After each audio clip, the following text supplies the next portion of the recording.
Para hoy miércoles 20 de agosto de 2025, cuando llegamos al episodio número 824 de la memoria histórica aún no contada del conflicto armado en Colombia, la Fundación Excelencia, Liderazgo y Transformación ha seleccionado un hecho que ocurrió en el mes de abril de 1971, una exitosa operación que hizo el batallón Ayacucho, orgánico de la Cuarta Brigada en esa época, en la zona rural del municipio de Dabeiba y otras operaciones simultáneas que se realizaron en diferentes partes del país contra el EPL. Vamos a reconstruirle para la memoria histórica una serie de eventos que de alguna manera los hemos tocado siempre aquí en diferentes episodios, pero que hoy se condensan en uno solo y demuestran la gravedad de esa sincronía de las diferentes vertientes del Partido Comunista y sus brazos armados contra Colombia, algo que a pesar de tener tanta evidencia histórica y de haber sido destapado de forma parcial en cada momento, se ha olvidado y la imagen del Partido Comunista ha pasado a ser el de víctima y no el de victimario y el de afectado por la violencia y no de afectador contra los colombianos de la violencia. Por ende, los hechos de hoy, además de hablar de la baja de los 5 terroristas, reúnen un contorno que curiosamente se publicaron, hechos que se publicaron alrededor de esta baja de estos terroristas en Colombia, al mismo tiempo que la situación en Colombia y Venezuela estaba al borde de una guerra por la ambición expansionista del gobierno venezolano, el odio que le inculcaban desde las altas esferas del Estado venezolano a los ciudadanos de allá contra los colombianos que en su mayoría iban a trabajar y a dinamizarles la economía y a hacer lo que a ellos no les gustaba hacer, que eran todos los trabajos eh, domésticos, artesanales e inclusive técnicos. Era la época en que Venezuela navegaba en dólares por el petróleo y, como decimos coloquialmente en Colombia, se consideraban de mejor familia. Entonces, vamos a los hechos para mirar todo ese contexto. ¿Cómo podríamos resumir el crecimiento cuantitativo y cualitativo del EPL en Antioquia en el lapso de 1960 a 1971? El EPL tiene 12 años eh, de desarrollo, de, como dijéramos, de proceso de desencadenamiento de toda su mecánica y su dinámica. Y es que aquí lo hemos visto muchísimas veces que un profesor que era homosexual y pervertido, pervertía muchachos en la Universidad Nacional, los llevaba a convivir con él ahí cerca del Palacio de San Carlos, tenía una covacha ahí donde vivía, y ahí en ese mismo sitio los reunía y los fue entrenando en técnicas terroristas y formaron lo que inicialmente llamaron el MOE, Movimiento Obrero Estudiantil Colombiano, pero inicialmente llamó MOE, Movimiento Obrero Estudiantil, y luego le agregaron la C que le dieron la mixtura de Movimiento Estudiantil Obrero y Campesino Colombiano. Ese sujeto comenzó por promover unos paros porque al estilo Petro le han subido en esa época 5 centavos al pasaje urbano. Entonces valía 15 centavos usualmente la, el transporte, el pasaje en el bus y en la buseta urbana, aquí en Bogotá. Entonces a ellos se les ocurrió organizar con esos muchachos un paro permanente y eso fue creciendo, hasta que llegó el momento en que todos los días la Policía Nacional llegaba tipo 2 de la tarde y se colocaba frente a las instalaciones del Congreso de la República y armaba un cordón para que los honorabilísimos parlamentarios pudieran sesionar y los estudiantes revoltosos no fueran a entrar por la fuerza al Congreso. Y estos bandidos planearon, ahí en la covacha donde vivía el profesor ese, voltear el carro y prenderle candela con los policías adentro. Entonces, en el momento en que llegó el bus y se iban a disponer los policías a bajar, le cayó una nube de revoltosos de esos, voltearon el vehículo y le prendieron candela con agentes de la policía todavía adentro. Entonces hubo heridos, afortunadamente no hubo muertos, pero como desde la época del gobierno de Rojas Pinilla se insistía tanto que el ejército no saliera a la calle, se vio obligado el señor Lleras, que era un el señor Pastrana, perdón, sí, el señor Lleras Camargo, que era un antirrojista declarado, a volver a utilizar el ejército y eso generó mucho problema. Conclusión, estos bandidos se tuvieron que replegar hacia el monte, donde ya tenían contactos para crear guerrillas. Entonces eso era el efecto del problema que había entre China y la Unión Soviética, porque Mao Zedong no se la dejaba imponer del señor eh, José Stalin, ni mucho menos de Nikita Khrushchev, y estaba haciendo una revolución comunista al estilo chino. Hubo hasta una guerra muy breve entre China y la Unión Soviética, que no pasó mayores, en la cual le tocó intervenir a Estados Unidos para que no se hubiera desatado una tragedia. Otros dicen en forma satírica y sarcástica que por qué no los dejaron que se agarraran a ver si se hubiera acabado el comunismo entre ellos. Bueno, ya después de los intentos y fracasos del MOEC, que fueron muy conocidos, y aquí los hemos mencionado, la ida a Urabá, la ida al Cauca, donde otro bandido de quien hemos hablado aquí asesinó al tal Larrota, que era el jefe de las cuadrillas armadas del MOEC, que se había ido a unir con una banda de liberales comunistas que habían pertenecido a las filas de López Miquelsen, y esos lo mataron, el bandido Larrota, por peleas de repartija de algún atraco que han cometido. Los comunistas han sido muy hábiles y dicen que fue porque el bandido liberal no tenía la formación ideológica y han tenido choques. No, eso es falso. Eso fue por uno de los asaltos que hicieron y la repartición del botín no fue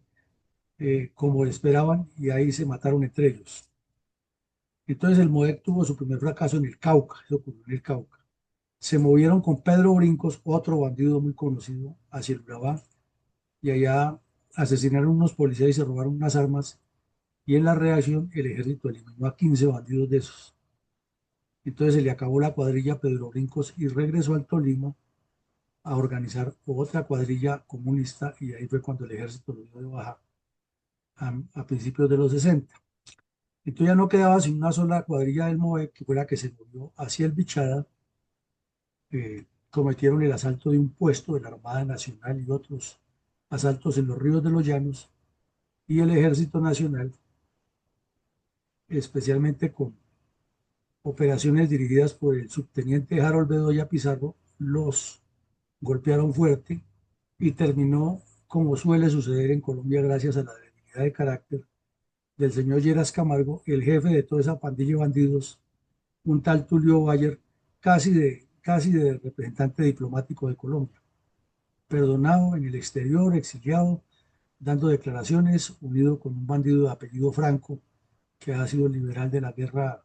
anterior entre liberales y conservadores, y todos amiguis de Fidel Castro y de Cuba y de China. Luego viene la definición de qué resolvieron hacer los comunistas. Entonces unos comunistas encabezados por el hermano de Belisario Betancourt y por otros bandidos de apellido Mosquera y otros, crean una línea del Partido Comunista Marxista-Leninista de la China, que dicen que Mao Zedong ya renunció a apoyar las revoluciones armadas y que promueve algo político. Esa es la primera decisión que tienen y forman el MOIR. Y el otro grupo dice no, así como Sendero Luminoso en el Perú se está estructurando como un partido comunista, marxista, leninista, nosotros seguimos y siguen recibiendo aporte de la dictadura china, pero poco a poco eso se va diluyendo, como ya lo hemos explicado, pero esa fue la primera decisión en 1965. Se decide ese partido comunista marxista-leninista, es decir, línea Pekín, crear su propia cuadrilla de bandidos y hacen un reclutamiento grande en Bogotá, Cali, Medellín, Manizales, eh, Sincelejo, Montería, entre otras ciudades. Y todos esos jóvenes van a China a recibir cursos de formación política, de guerra de guerrillas y sobre todo a multiplicar en el planeta la imagen deificada del señor Mao Zedong. Era un dios de carne y hueso, era la salvación del planeta, era la redención de los pobres. Todos los muertos que ha causado la revolución cultural habían sido una purga necesaria para que la humanidad se decantara en un nuevo ser humano que lo representaba Mao Zedong.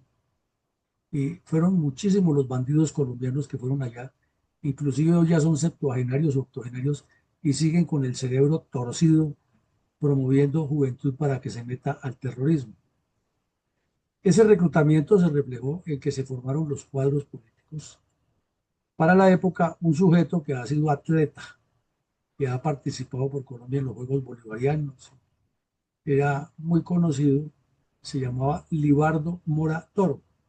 Ese bandido se metió al monte y obviamente tuvo la suerte de los delincuentes. Allá fue eliminado en un combate. Hay muchas especulaciones de la forma como murió, pero lo cierto es que murió ese delincuente. Entonces se armó como todo un escenario de la víctima, el héroe, quisieron hacer un segundo Camilo Torres de ese delincuente. Inclusive él, eh, antes de meterse al monte, definitivamente, y ya se sabía que Cali era la sede de los Juegos Panamericanos del 71, había salido a incitar a los deportistas colombianos que se rebelaran y no participaran por Colombia en los Juegos, a menos que el gobierno fuera como el de Cuba o el de China, donde estaban representando al pueblo y no los intereses de la oligarquía. Pero el bandido sí dependía en las competencias que hizo en el exterior del apoyo de la empresa privada a eso que llamaba la oligarquía, porque el gobierno colombiano en esa época le daba muy poco apoyo a los deportistas y los pocos que se destacaban en competencias internacionales era porque alguna empresa colombiana les daba el apoyo. Esa es la mentalidad retorcida de los comunistas. Entonces, reclutaron también a muchos renegados del Partido Comunista Colombiano que decían que no estaban de acuerdo con la línea Moscú, sino que se han unido a la línea China, porque Mao Zedong se estaba convirtiendo como un dios. Eso en las escuelas y colegios públicos circulaban unas revistas de papel propalcote fino, a todo color y brillantes, donde China se veía como un paraíso terrenal. Esos los campos florecidos, con fotos tomadas de otros países, pero colocadas como si fuera China, los campesinos hasta con corbata y saco trabajando en el campo. Eh, las herramientas relucientes todas de limpieza y los silos donde se veía lo que habían recolectado parecían despensas de reserva de Estados Unidos para la guerra, llenas de granos y las ciudades prósperas, todos los eh, habitantes muy bien vestidos, rozagantes. Mejor dicho, China era la novena maravilla del planeta, el paraíso terrenal con que ha soñado el hombre desde el inicio de la humanidad. Pues obviamente todo eso eran mentiras. Y todos esos sujetos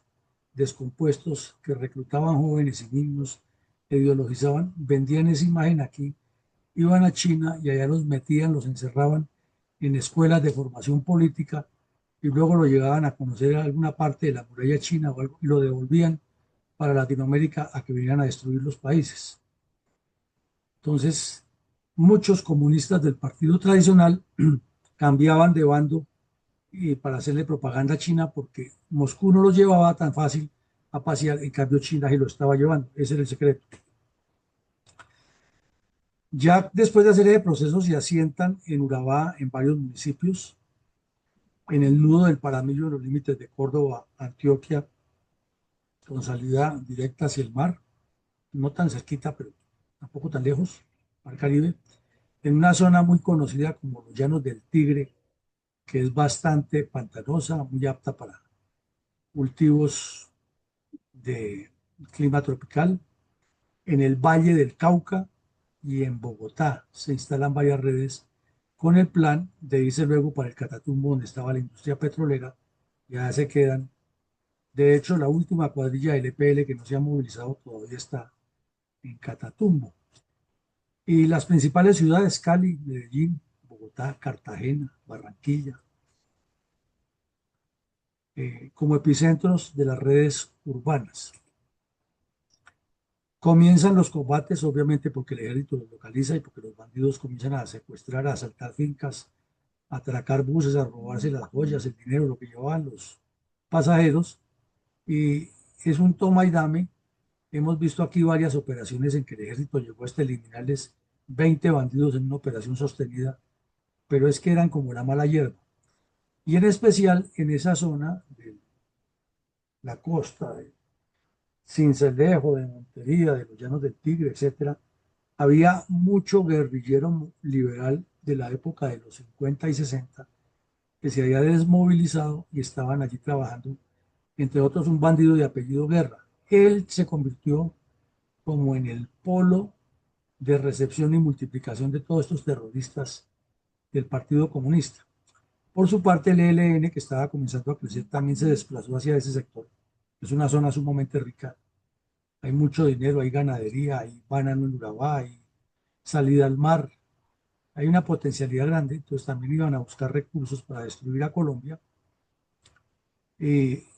en esos combates hubo inclusive pruebas de que estaban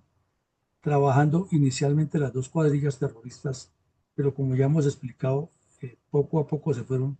distanciando por las líneas Cuba y China. Y ahí comenzaron las primeras disidencias que ya lo hemos repetido muchísimas veces. El EPL ha tenido 14 a lo largo de su existencia criminal, pero eso viene de larga data. Ya dijimos, esas alianzas transitorias con el ELN les permitían actuar en conjunto o por lo menos en coordinación para cometer los delitos en las diferentes zonas de acción. Entonces, este es un cuadro general que nos presenta cómo estaba el EPL, cómo había crecido en Antioquia en 1971, después de 12 años de proceso y de tener múltiples enfrentamientos con el ejército y cómo personas como el terrorista Libardo Moro Toro se han hecho conocidos en Colombia. Sí, coronel, ¿cómo informaron los medios de comunicación los detalles de la operación militar de la Cuarta Brigada en el Urabá antioqueño, que culminó con baja en combate de 5 narcoterroristas del EPL en combates con el batallón Ayacucho en el área rural del municipio de Abeiba, Antioquia, en abril de 1971? Eh, Resaltó que en una serie de combates esta información la suministró personalmente en una entrevista con el diario El Tiempo el general Velázquez Carrillo, que era el comandante de la Cuarta Brigada. Los medios resaltaron que en el área, en un sitio conocido como Playones de Dabeiba, Antioquia, se presentaron varios enfrentamientos y entre tropas del batallón Ayacucho de Manizales, que estaba adscrito a la Cuarta Brigada en ese tiempo. Y allí fueron dados de baja dos terroristas. Se les encontraron pues propaganda y armas y elementos que probaban su militancia con el EPL. Agregó el general que el mismo batallón continuó el registro del área buscando al resto de la cuadrilla y tuvo otro enfrentamiento en el cual ya dio de baja a 3 bandidos que lograron identificar a 2 de ellos y al otro por el alias, de acuerdo con los documentos que llevaban. A los 2 primeros no se les encontró ninguna identidad y fueron eh, sepultados como NN. A estos 3 sí se les encontró que uno se llamaba Abel Ortiz, le decían Felipe, el otro se llamaba Jorge Higuita y le decían Matías, y al tercero lo identificaron los mismos moradores de la región como alias Alfonso, pero los 2 primeros no se identificaron no hubo forma en ese momento de identificarlos, porque tampoco los sistemas técnicos de identificación estaban tan avanzados como los de ahora. A esos bandidos se les decomisaron también a los siguientes, que fue, la primera acción fue en Playones y la segunda acción fue en el Llanón, pero es una operación continuada. Y en la, después de lo que se les encontró allí, que se identificaron estos bandidos, en un nuevo registro, otra vez tropas del batallón Ayacucho capturaron a uno de los jefes de la cuadrilla, de las milicias de la cuadrilla, que le decían el mágico. Y esa operación ocurrió en otra vereda que se llama Camparrusia. Entre tanto, en Tarazá, en una operación coordinada, el batallón Voltígeros capturó a dos terroristas a tres terroristas de la misma cuadrilla del EPL, y esos sí fueron identificados plenamente porque fueron capturados en el área urbana de Tarazá como Virgilio Osorio Castellón y que pertenecía a la banda de Galo y a Gardel Soto y Arturo Emilio Espinosa Sosa. Entonces se determinó, en síntesis, que se habían dado golpes importantes contra las cuadrillas del tal Galo y contra la cuadrilla de Ismael Oliveros, que eran dos jefes muy reconocidos del EPL en esa zona, miembros del Partido Comunista. Habían sido activistas del Partido Comunista, luego se han pasado para el Partido Comunista Marxista-Leninista y ahora eran jefes de guerrilla. Habían estado estudiando terrorismo en China y haciendo cursos aquí en Colombia con instructores extranjeros de guerra de guerrillas. Mi coronel, ¿cómo relataron, perdón, cómo relataron los medios de comunicación la masacre de más de 100 personas perpetrada por narcoterroristas de las FARC y el ELN con intermediación de de la narcodictadura de Venezuela en la zona del Catatumbo a comienzos de 2025? Bueno, pues los medios de comunicación relataron cómo ocurrió el hecho, pero no cuentan que esa acción inicia desde la época de los 60, cuando el EPL, que está en este proceso de crecimiento, llega allá al Catatumbo y se dedica a organizar células que van cogiendo fuerza y ocasiona que las FARC y el ELN digan, pero ¿por qué estos bandidos del EPL, a los que no querían ni cinco, entre ellos nunca se han querido, a pesar de que todos son comunistas, el hecho de tener líneas diferentes los aleja? Entonces, esa matanza tiene su origen en esa época, cuando el EPL se sentó allí y llegaron luego el ELN y las FARC, y hoy conviven los tres en la zona, pero donde se encuentran se matan entre ellos. Entonces han mantenido por el negocio del narcotráfico, es como una especie de fronteras invisibles, pero los problemas siguen latentes entre las tres cuadrillas de bandidos.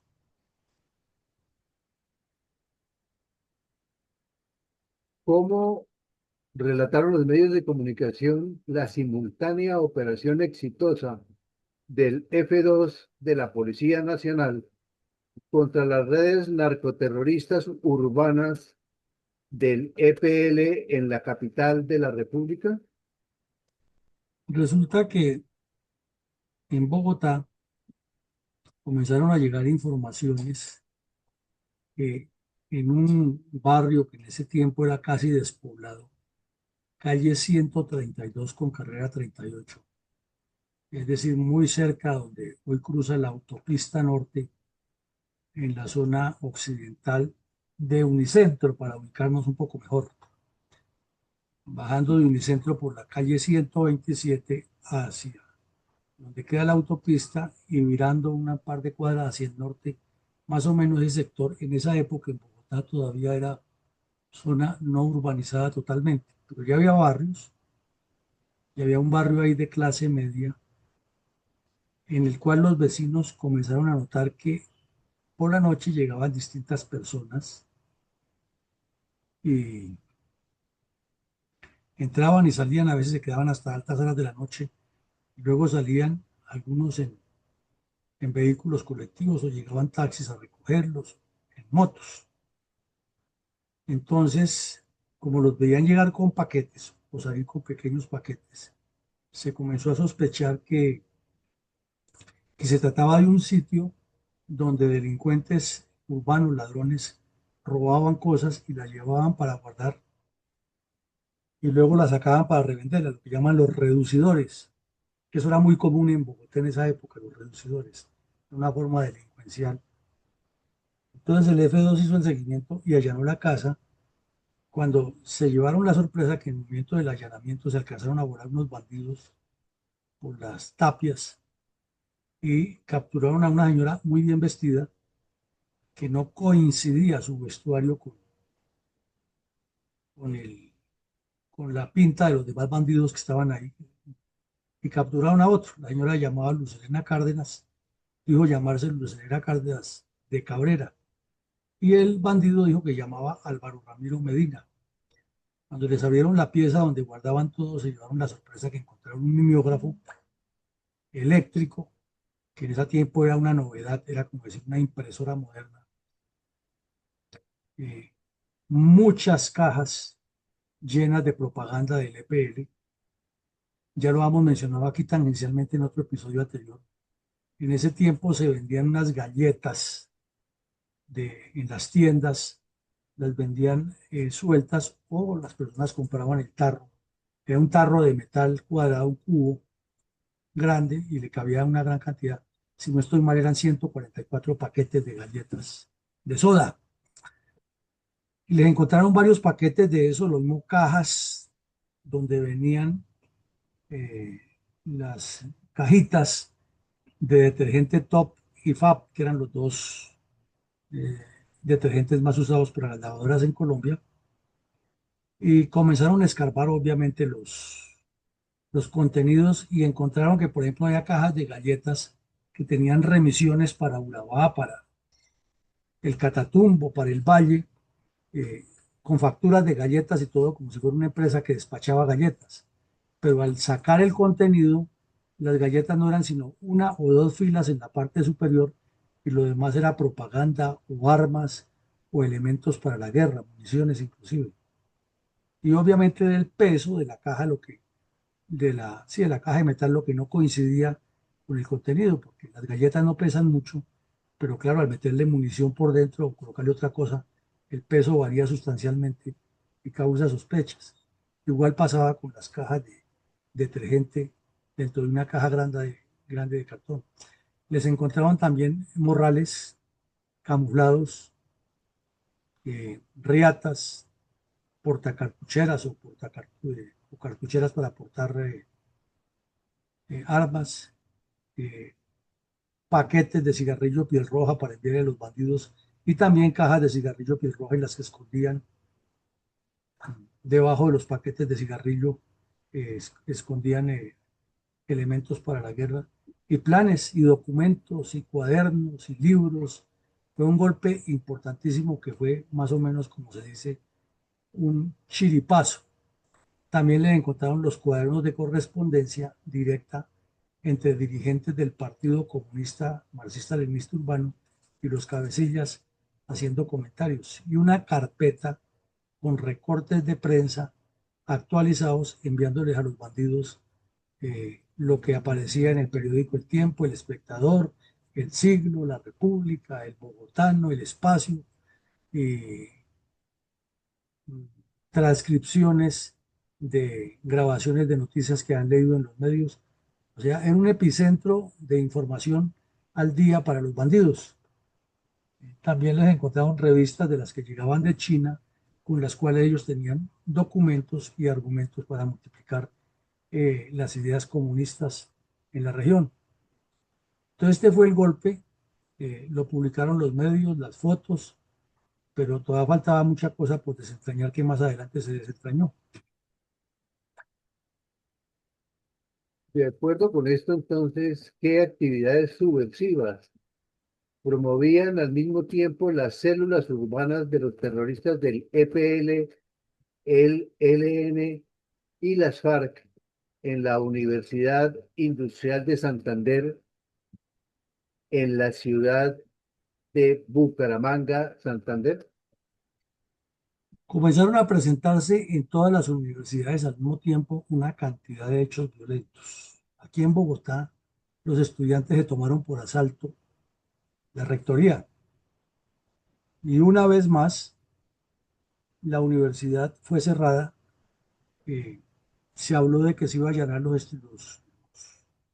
las residencias universitarias de hombres y mujeres que eran una cueva de Rolando,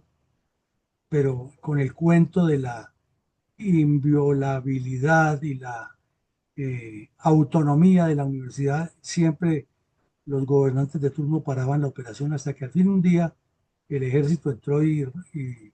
requisó todo lo que encontró y en lugar de ser un alojamiento de estudiantes, lo que encontró fue hasta frascos con abortos de niños, eh, explosivos, armas, propaganda, y la universidad fue cerrada por un tiempo. En Bucaramanga, los estudiantes organizaron una especie de meeting con el cuento de que estaban nombrando los dirigentes estudiantiles y los comités de diálogo con las directivas de la universidad. Y entonces el ejército, perdón, la policía, eh, tomó un dispositivo alrededor del lugar donde estaban porque se preveía que iban a sufrir hechos violentos. Entonces comenzó la reunión, se notó actividad subversiva, la policía trató de intervenir y se armó una batalla campal en el sitio. La policía tuvo que traer refuerzos y entrar por dos sectores aledaños a la universidad. Y en conclusión terminaron 19 personas heridas entre agentes de policía y estudiantes por revoltosos, porque los bandidos no eran estudiantes. Y el rector de la universidad fue a meter baza a, a intermediar por los delincuentes y también fue golpeado en medio de la refriega, fue afectado por todo lo sucedido eh, y comenzó a circular eh, la desinformación que la policía había entrado a destruir la biblioteca de la universidad, obviamente tildando, como siempre lo han hecho, que la fuerza pública era fuerza bruta y no entendía de intelectualidad y que le ha hecho un daño grandísimo a la biblioteca. Y hasta la bibliotecaria, una señora de nombre Alicia de Koop, de esos alemanes que se asentaron en Santander, también salió con el cuento que la policía le ha agredido a ella y no a los bandidos que se han atrincherado dentro de la biblioteca para atacar a la policía. Entonces el comandante de la quinta brigada, que era el general Ramón Arturo Rincón Quiñones, eh, produjo un comunicado. Ese general era un hombre de mucho carácter. Produjo un comunicado en el cual puso los puntos sobre las IES y describió exactamente lo que había ocurrido, señaló a los responsables de lo que estaba ocurriendo, explicó cómo los bandidos que estaban en esa reunión habían colocado vallas y habían hecho barricadas para evitar la acción de la policía y cómo desde la Universidad Industrial se ha promovido toda la violencia. Una de los reclamos que tenían esos delincuentes era que un terrorista de nombre Javier Castrillón, estudiante de medicina, había sido encarcelado o ha sido capturado por el ejército y enviado a Bogotá y un juez penal militar lo ha metido a la cárcel modelo por pertenecer a las células urbanas de estos grupos criminales. Entonces, esa era la protesta de esos bandidos y el general fue muy claro y les dijo en el comunicado que ese delincuente estaba en la cárcel no por ser un estudiante, sino porque era un criminal. Obviamente, el recién nombrado ministro de Educación, Luis Carlos Galán Sarmiento, que era tan preparado como la viceministra de 22 años, que acaba de poner Petro, un caso parecido en el Ministerio de Defensa, salió a hacer politiquería barata y a decir que estaba sorprendido que la policía fuera a atacar lo más sagrado, que era un centro universitario, y fuera a golpear a los estudiantes que eran el futuro del país, y que él, como ministro que encabezaba la juventud, pedía las investigaciones y las sanciones a todos los responsables, politiquero a morir desde el principio de su veto, porque él sabía, él estaba en esa época, era amiguísimo del terrorista Jaime Arenas, que era uno de los que organizaba eso, que además era paisano. Entonces, como vemos, la descomposición de Colombia viene desde esa época. Las universidades han sido epicentro del terrorismo y todo esto se nos olvida y al cura de RUC sí que se le olvida y con qué facilidad todos estos hechos. Mi coronel, por favor nos recuerda quién resultó ser realmente una terrorista capturada al noroccidente de Bogotá por el F2 de la Policía Nacional durante el allanamiento a la casa donde funcionaba la sede de las redes urbanas del EPL por esos años. Pues resulta que al principio ella se identificó como la señora Luz Helena Cárdenas de Cabrera, pero no le dieron mayor trascendencia. Sí le llamaba la atención a los eh, agentes, los oficiales del F2 que hicieron la operación, es la vestimenta que usaba la señora, que no correspondía a lo que se encontró en el sitio. O sea, ahí había algo que no cuadraba, pero como la señora se identificó y dijo que ella estaba dispuesta a contar todo lo que sabía y les habló muy decentemente, entonces inicialmente pensaron que se trataba pues de alguna estudiante universitaria que estaba metida en eso y que tenía como más don de gentes que los demás bandidos, ¿no? Pero cuando ya apareció el esposo haciendo el escándalo de que su esposa estaba presa, se trataba del español Fausto Cabrera, un bandido español que ha llegado a Colombia a trabajar clandestinamente en favor de los comunistas internacionales como productor de cine, productor de teatro, experto en televisión, experto en 7000 cosas. Y nosotros los colombianos, con esa característica que tenemos, de que no es sino alguien que llegue y pronuncie el español enredado, inmediatamente le tendemos alfombra roja. Entonces le dieron una importancia que no se merecía. Y se volvió este sujeto aquí el mandacallar, o sea, más o menos como la importancia que tenían Fanny Mique y Pacheco, que también eran extranjeros, o Julio César Luna, que también era otro argentino. Se le daba más importancia a ellos porque era que sabían más que los colombianos. Éramos los muiscas que teníamos que aprenderle a toda esa gente. Entonces, este sujeto fundó aquí en Bogotá un grupo de intelectuales que llamaban el Búho, que era un organismo de fachada mediante la cual el Partido Comunista Marxista-Leninista hacía tertulias clandestinas para ir organizando células de lo que no ha podido hacer el MOEC, ahora sí lo hacían ellos, bajo la dirección de la Embajada China y de o del Cuerpo Consular Chino, porque no tenían en ese momento embajada aquí, y de las redes internacionales comunistas. Él era el encargado de organizar mediante ese grupo los viajes a China, que los hacían vía Europa, y de Europa pasaban a China y a Corea del Sur, del Norte, y ahí hacían los cursos de terrorismo y regresaban a Colombia, al Perú, Argentina, a Centroamérica, a destruir los países.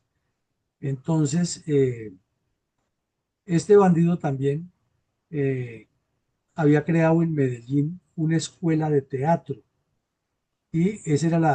la fachada. Detrás de la escuela de teatro estaba el reclutamiento de jóvenes de la Universidad Nacional de Antioquia y de otras universidades para integrarlos al EPL y de ahí salieron todos esos cuadros directivos de las guerrillas del EPL en Antioquia y en los Llanos del Tigre. Entonces, esta señora pues fue sorprendida y no pudo negar que ella era la que operaba el mimeógrafo, ella era la que redactaba la propaganda y el español se la revisaba y los dirigentes del partido político, que era clandestino, se la aprobaban. Entonces fue una noticia impactante porque ese delincuente era muy conocido en el ámbito académico y se le sabía de su militancia izquierdosa, pero no había habido todavía una prueba que nos indicara de estar relacionado con el terrorismo comunista. Infortunadamente vino a la tierra paisa después de su viaje a China a promover el terrorismo en Urabá. Mi coronel, ¿Cuál era la actitud política con relación a los grupos terroristas en Colombia de bastantes sacerdotes y ex sacerdotes católicos que eran simpatizantes con la teología de la liberación, que se parecía más a la teología de una revolución, frente a los mensajes de ese momento de su santidad Pablo VI? Resulta que con la venida de Pablo VI en Colombia se ordenaron varios sacerdotes terroristas, entre ellos eh, el señor cardenal de Salvador y los hermanos López Arroyave en Colombia, entre otros. La ordenación de los sujetos fue aquí donde queda el templete, en Bogotá. Pablo VI había sido el promotor de la segunda encíclica, la primera la había hecho Juan XXIII, dándole esa connotación social a la iglesia que fue muy bien aprovechada por los teólogos de la liberación para promover el terrorismo marxista cristiano. Y estos sacerdotes, algunos ya por su militancia evidente, renunciaron al sacerdocio o los destituyeron los cardenales y los obispos, y entonces terminaron de laicos apoyando la revolución y las causas sociales de la iglesia. O sea, sin renunciar a la militancia religiosa, pero ya desde otra óptica. Y otros se casaron y eso era noticia que el sacerdote de tal parte se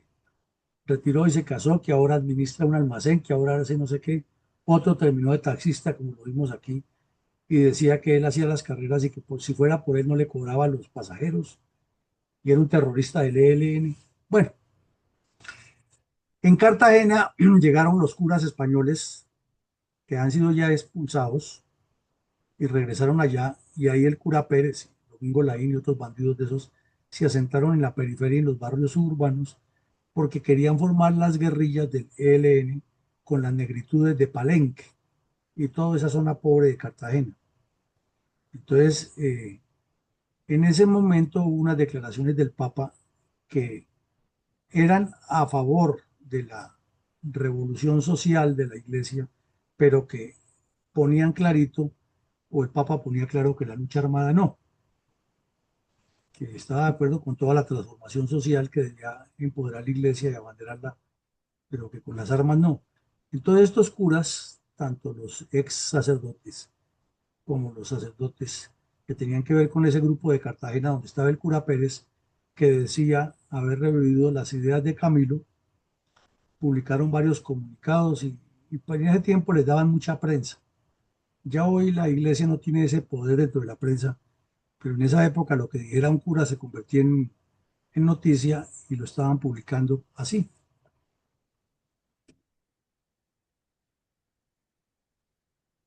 Y coronel, ¿cómo fue la apátrida y desvergonzada declaración del resentido social escritor colombiano Gabriel García Márquez, respecto a la que en ese momento era una tensa situación prebélica con Venezuela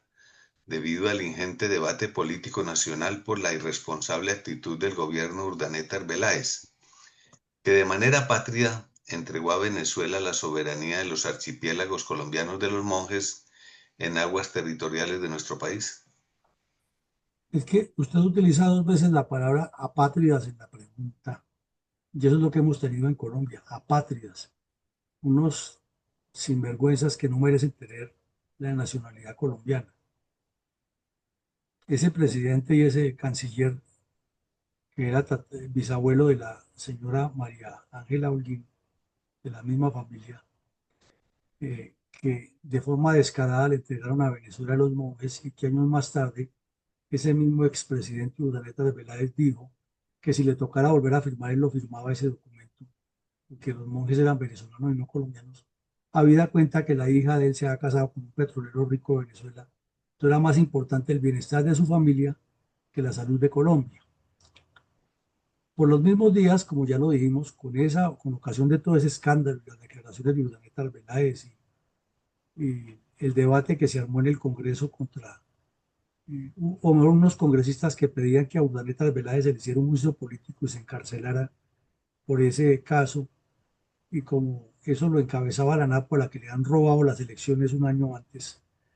la situación estaba muy tensa. Venezuela amenazó con atacar a Colombia. Hubo aquí una reestructuración de las fuerzas militares y se procedió a preparar un plan de movilización y sonaron tambores de guerra. Entonces, los medios de comunicación de una u otra manera se publicaba que había peligro de una guerra con Venezuela y sale este sujeto, García Márquez, a los medios de comunicación y dijo, no, pues si hay una guerra con Venezuela, yo quiero que gane Venezuela, porque es que a mí me gusta más Venezuela que Colombia. Y pues como allá me piden visa para cada vez que voy a entrar allá, ahora sí podría entrar derecho sin problema, ya que quedaríamos siendo una sola nación gobernada por Venezuela. Imagínense ustedes este sujeto, disque premio Nobel, orgullo entre comillas de Colombia, y figura en los billetes de circulación nacional, pensando y actuando de esa manera tan desleal con el país. Luego, después cuando le encontraron que tenía muchos nexos con el Partido Comunista y el M-19 y tuvo que volarse porque lo iban a meter a la cárcel por estar metido en acciones criminales, en contubernio con delincuentes, entonces se fue a vivir a México y despotricó